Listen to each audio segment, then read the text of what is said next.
내 아버지와 어머니를 공경하라.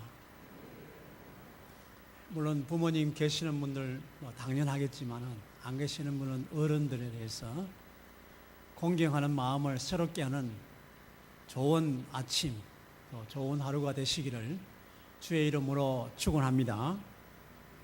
왜 아버지와 어머니를 공경해야 하는가? 같이 합니다. 첫 계명이기 때문이다. 하나님과 사람 관계의 계명이 1부터 4계명이고 사람과 사람과의 관계를 5계명부터 6계명까지 있는데 그 중에서 첫 계명, 또 약속 있는 첫 계명, 처음이라는 것은 참 중요하잖아요. 그런데 그것도 약속 있는 첫 계명이요, 인간과 인간과의 관계에 있어서 첫 번째 되는 계명이다. 그리고 그냥 우리가 부모 공경이 아니라 하나님께서 십계명을 통해서 명령하신 계명, 하나님께서 명령하신 계명.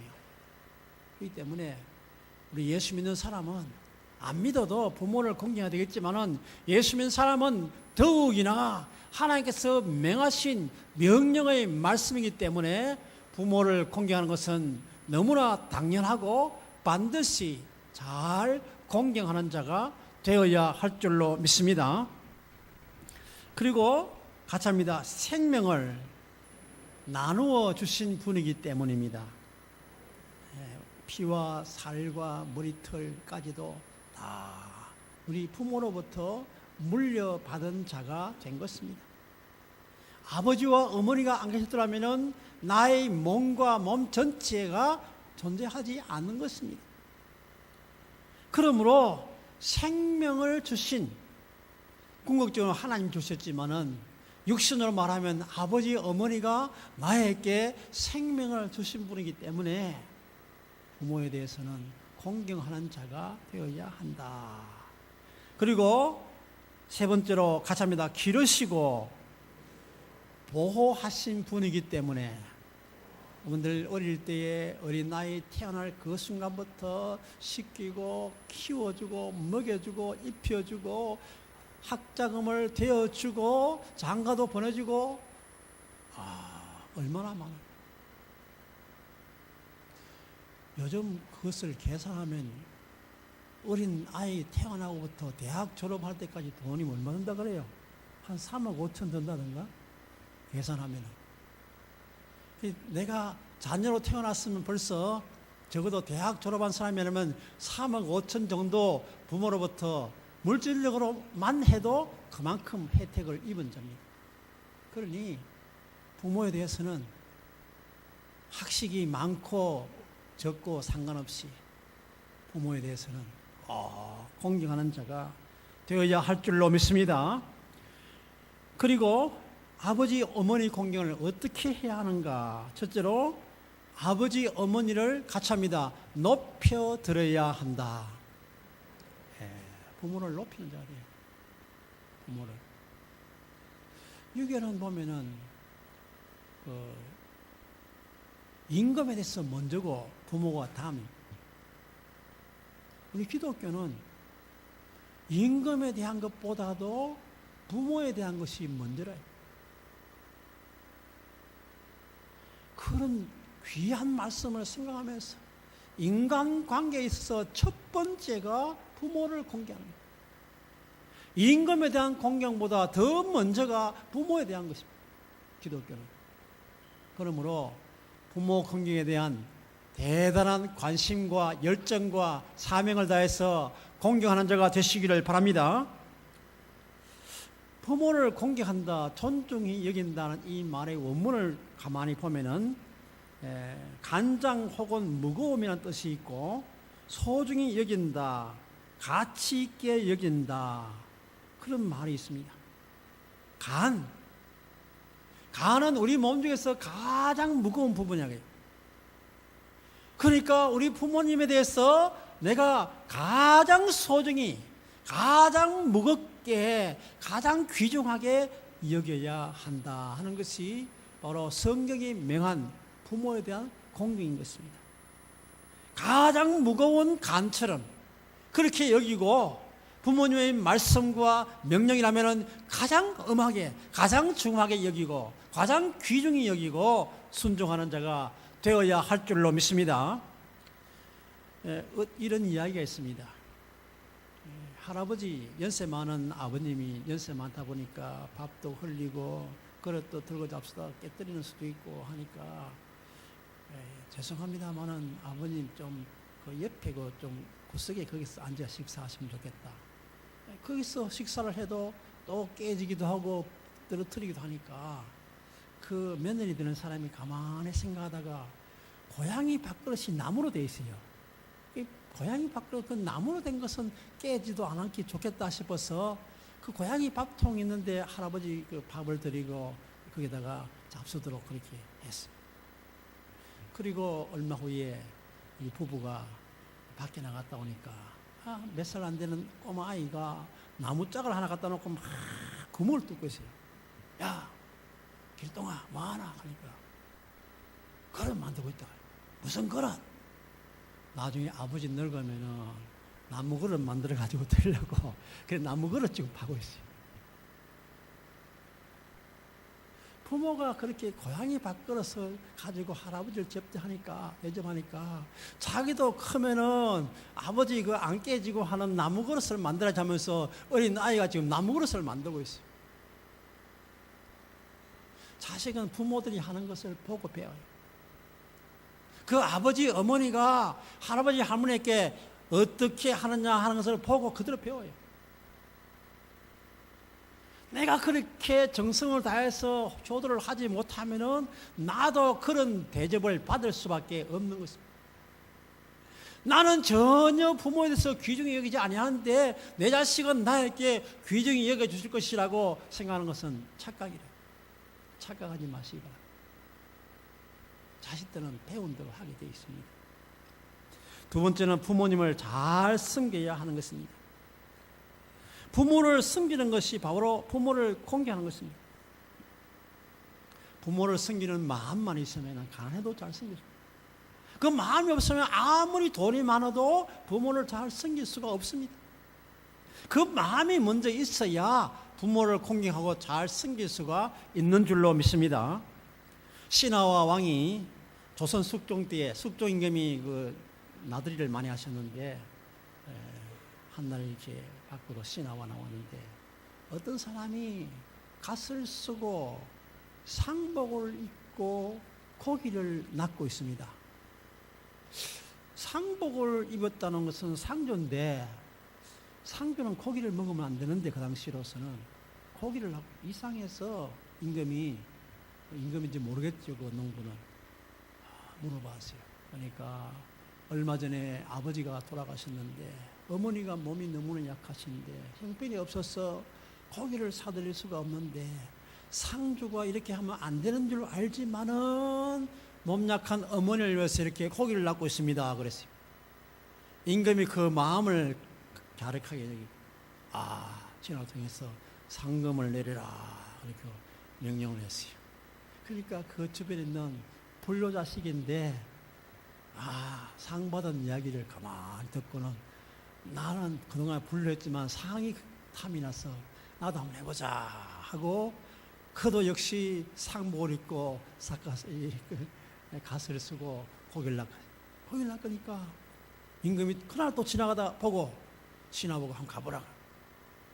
가봤더니 그 어머니에게 고기를 들고 가니까 어머니가 이 불효자식이 오늘 웬일로 고기를 낚아왔나 그러면서 어머니가 고함 치는 거예요. 놀래가지고 신하가 와서 그 참 이 사람 불효자식인데 상 받으려고 일부러 흉내 낸 거라 벌어줘야 되겠습니다 하니까 숙종 임금께서 아니다.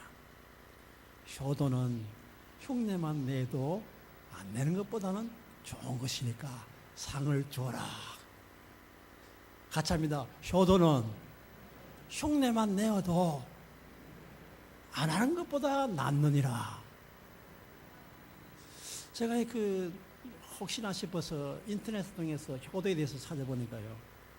우리나라 제1대 효부상을 받은 71살의 어떤 분이 그 시어머니가 90 넘었는데 효부상을 받았는데도 자기 자책을 하고 있어요. 나는 시어머니가 마음에 안 들어서 미워할 때가 많았습니다.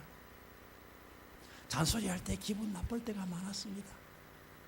그랬는데 90 넘은 그 시어머니의 애처로운 모습을 보니까 그래도 그냥 있을 수 없어가지고 했을 뿐입니다 라고 했는데 그 사람을 한국의 1대 효부상을 주세요. 아마 어쩌면 그 마음속에는 애처로운 마음은 있지만은 옛날에 미워하는 마음도 있었고 솔직히 고백한 대로 그러나 며느리기 때문에 불쌍한 시어머니를 위해서 억지로라도 했더니 나라가 효부상을 줬어요.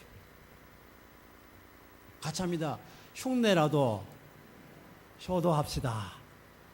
흉내라도 효도하면은 이거 나가요. 흉내라도. 어쩔 수 없지만은 그래도 고기 사드리고 물론 돌아다니는 이야기였지만은 제가 들은 이야기인데 옛날에 들은 이야기입니다. 그래 어떤 사람이 늙은 할아버지 할머니 삽니다 하면서 어떤 사람이 다니니까 자기 어머니를 팔렸고 얼마 줄랍니까? 얼마 주겠다. 보자. 할머니가 너무 빼빼 마르고 흉하거든. 안 되겠다. 이래가지고는 안 돼. 팔아먹으려면은 좀 통통하게 살쪄야 되지. 이렇게 늙은 할머니 팔면 안 된다. 어떻게 하나? 몇 달 후에 올 테니까 좀 통통하게 살찌게 해가지고 그때 팔라. 그러겠다. 몇 달 동안에 살찌게 하려고 막 시어머니께 막 맛있는 걸 막 드렸더니 평소에는 안 그래도 너무 잘하니까 며느리 자랑하고 칭찬하고 막 좋아 어쩔 줄 모르겠다. 나중에 팔려고 하니까 못 팔겠어. 못 팔겠어. 물론 돌아다니는 이야기였지만은 의미가 있지 않습니까? 내가 그렇게 섬기니까 그동안에 나를 욕했던 그 시어머니도 나를 칭찬하고 정말 효부로 여겨주는 것입니다. 다시 한번 합니다. 흉내라도 효도합시다. 그렇게 하시기를 바랍니다. 우리 효도하는데 첫째로 음식을 잘 대접하시기 바랍니다. 연세 많은 분이 싱겁다 그러면 소금 넣어드리고 찹다 그러면 좀 물을 타서라도 막. 정판술 목사님이라고 사있던 게 은퇴한 목사니까 아들하고 미국에서 식당에 갔는데 식당에 가서 밥을 먹고 나서 정 목사님 나오다가 아들 보고 음식이 너무 짭더라. 그러니까 그 주인이 영어로 아들에게 뭐라고 말하냐? 짭더라 하더라. 그래요? 음식 값은 도로 다 내주는 거라. 그래 목사님이 가시다. 다음에는 싱겁다 하자 하니까 싱겁다 하면 소금 갖다 줍니다. 싱겁다 하면 또 밥값 내주는 게 아니고 그때는 소금 갖다 준다 그래. 싱겁다 하면은 소금을 드리고 짭다 하면은 싱겁게 만들어 드리는 음식이 됐어. 옷을 해드릴 때도 여름에는 시원한 옷, 겨울엔 따뜻한 옷. 입다가 잘 못 입을 옷을 가져 부모님에게나 갖다 드리는 그런 정신이 되어서는 안 될 줄로 믿습니다. 거창한 방도 부모님을 구석방을 드리는 경우가 있어요. 밝고 좋은 방.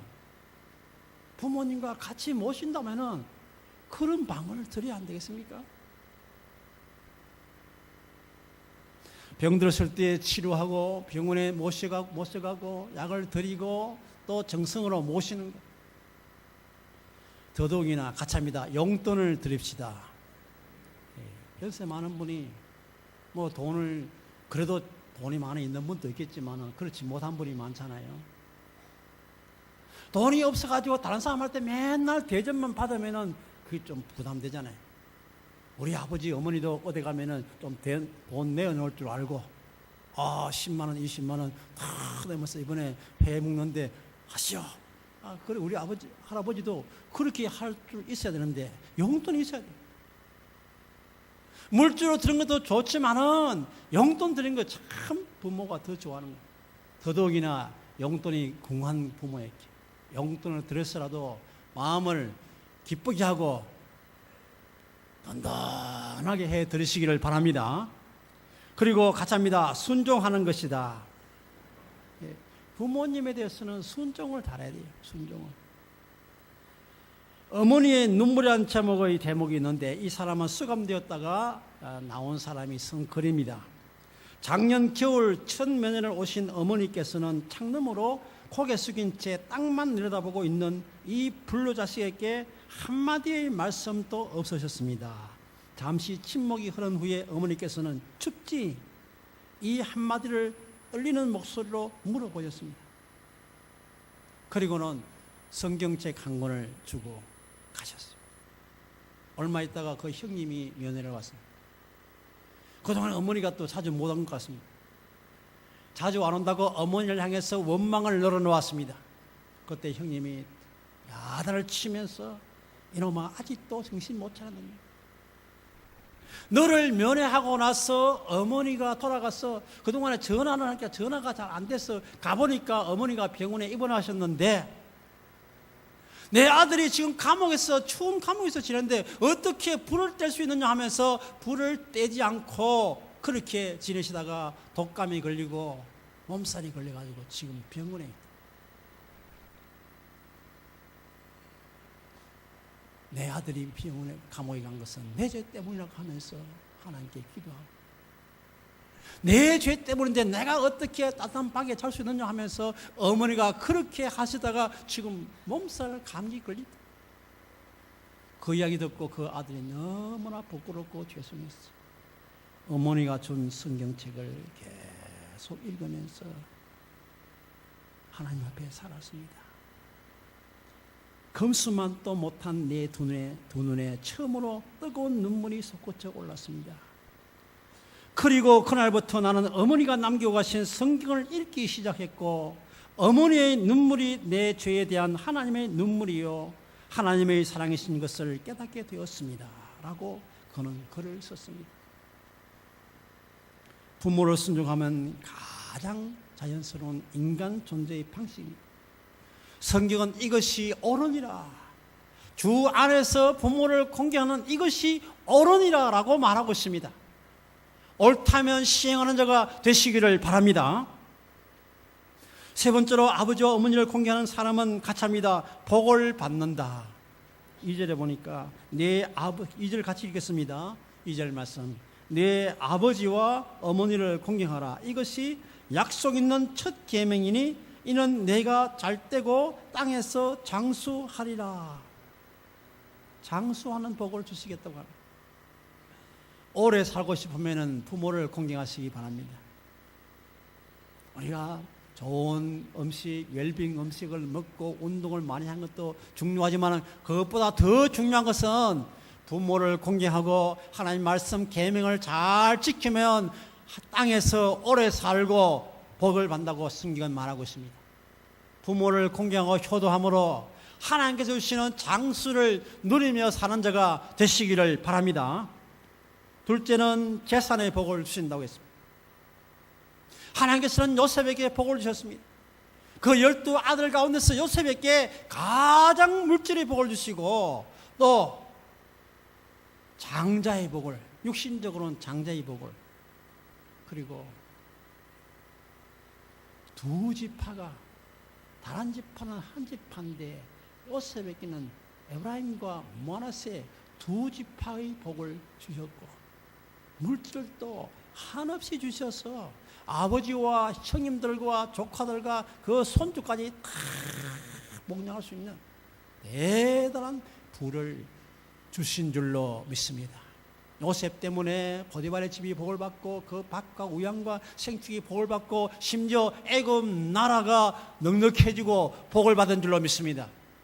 요셉은 그 아들 중에서 가장 아버지에게 효도한 아들이 되었습니다. 셋째는 가짜입니다. 범사가 잘 되고 형통한 복을 주신다. 유성온천에 대한 예화가 있습니다. 지금은 그 지역에 가면 뭐 유원지가 되고 사람들이 많이 살고 있지만 주막과 조그마한 오두막살이 집이 있는데 그 오두막살이 집에 남편 돌아가시고 홀 시아버지를 모시는 과부가 있었어요.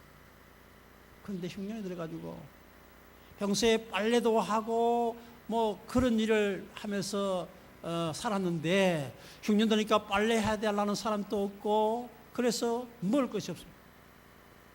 그래서 대단히 부끄럽지만은 체면 무릅쓰고 그릇을 들고 동량을 나섰습니다.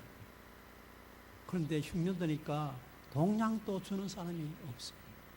빈 걸음으로 돌아오다가 뭔가 모락모락 김이 나고 있어요. 가보니까 개가 음식을 먹고 토해놨어요. 고기도 좀 있고. 그래서 먹을 것이 하나도 없으니까 개가 토한 것이지만은 이걸 좀 씻어가지고 잘 끓여가지고 아버님께 드리겠다는 생각을 가지고 씻고 있는데 쾅쾅 벼락이 쳤어요. 하나님 죄송합니다.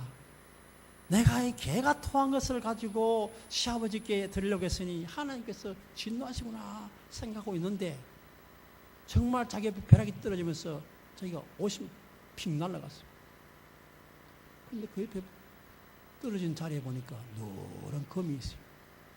그 금을 가지고 집도 사고 부모에게 효도를 했는데 그 떨어진 자리가 유성온천이라고 합니다.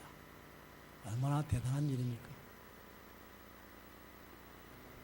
부모를 섬기려고 하는 자세, 그 마음, 태도.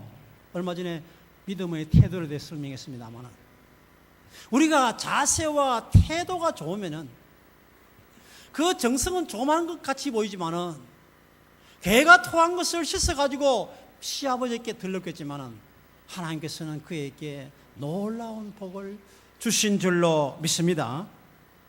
중국 사람의 속담에 화와 복은 문이 없다.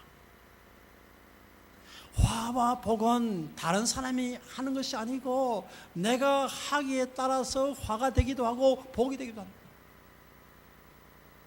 내가 화를 자초하기도 하고 복을 자초할 수도 있다는 것입니다. 내가 부모를 섬기는 자세와 그 방법에 따라서 하나님께서 얼마든지 넘치는 복을 주실 수도 있고 하나님께서 재난과 저주를 임하게 할 수도 있는 줄 믿습니다. 이 땅에 가장 먼저 하라고 하는 내 부모를 공경하라. 이것이 약속 있는 첫 계명이니라. 약속 있는 첫 계명을 지킬 때에 내가 잘되고 땅에서 장수하고 한없이 오래 살리라. 이 말씀이 여러분의 가정의 삶에 다 이루어지시기를 주의 이름으로 축원합니다.